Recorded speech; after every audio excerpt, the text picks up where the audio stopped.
Hello children, Auntie Jen here again. I've got a new story for you today. This story is called Itchy Bear and it's by somebody called Neil Griffiths.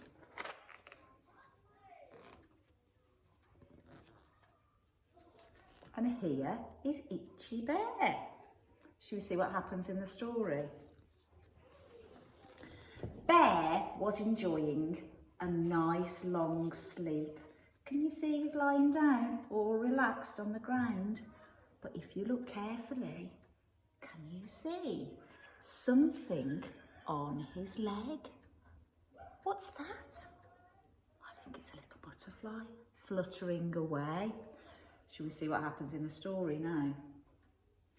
In fact, he would have slept all day long if he hadn't begun to itch. And it was no ordinary itch. It started between his toes and then it went behind his ears. Can you see what's on his face? Can you see the fluttering butterfly? I don't think the bear realises he's there, does he? So it went behind his ears and then it went under his chin. And soon he was itching all over. I must find somewhere for a good scratch, he thought. And soon he found the perfect rock. Just right for scratching a bear's bottom. Oh, lovely, thought the bear. And he went over to the rock and he wiggled his bottom, scratching away.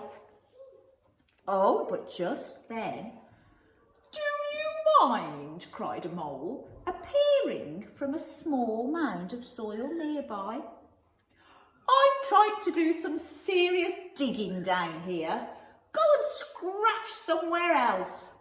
Oh dear, thought Bear. Can you see what's on his head? Very closely look. Then he spotted the perfect branch, just right for scratching behind a bear's ears. Wonderful, thought Bear. Can you see? He's got it and he's scratching away.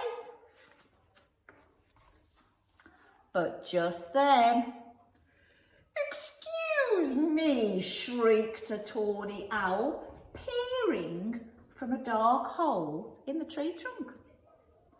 "I like to sleep during the day and you've just woken me up. Go and scratch somewhere else." Oh dear, thought the bear. Then he saw a perfect log, just right for scratching a bear's tummy. "Oh, that's heavenly," he said as he rubbed his tummy along it to scratch away.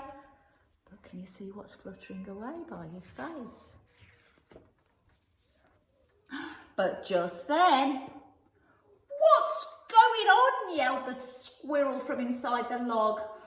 "I'm trying to count my hazelnuts in here. Go and scratch somewhere else." "Oh dear, oh dear, oh dear," thought the bear. He keeps getting into trouble, doesn't he? What's on his leg here? Can you see? Fluttering away.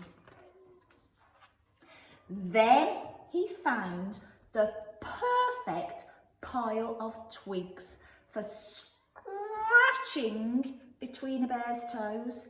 He was just about to start scratching when... Who's going to stop him now, I wonder? Shall we see? Who is it? Oh! Can you see him? Just peeking out from the twigs. "Oi! Hand me back that twig," demanded a very tiny millipede. "That's part of the roof to our house. Go on, scratch somewhere else." Oh dear, dear, dear, dear, thought Bear. He's not having much luck, is he? But what's on his back? Can you see? fluttering away. Then Bear discovered the perfect tree trunk for scratching a bear's back, so he had a peek around it. "Is there anyone there?" asked Bear cautiously. He looked all around just to make sure. He didn't want to upset anybody again. "Oh, good," he thought. "At last I can have a jolly good scratch." And he put his back against the tree trunk and he rubbed away, scratch, scratch, scratch. But what happened? Can you see all the apples falling down? Just as he was scratching, he must have wobbled the tree. And when the tree wobbled, all the apples fell down that were growing on it.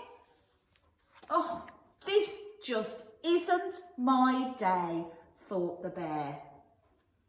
But he had stopped itching at last. Can you see why he stopped itching? I think the butterfly was fluttering around him, making him itch. But now the butterfly is sitting on an apple. And look at all the apples around the bear. He's got a huge pile of apples. But guess what? The bear loves apples and they tasted simply delicious. That was a lovely story, wasn't it? I don't think the bear realised all along it was a butterfly fluttering about him, making him itch. But at least in the end, he might have annoyed a few people, but he did find some very juicy apples to eat. Thank you for sharing my story with me, children. See you soon.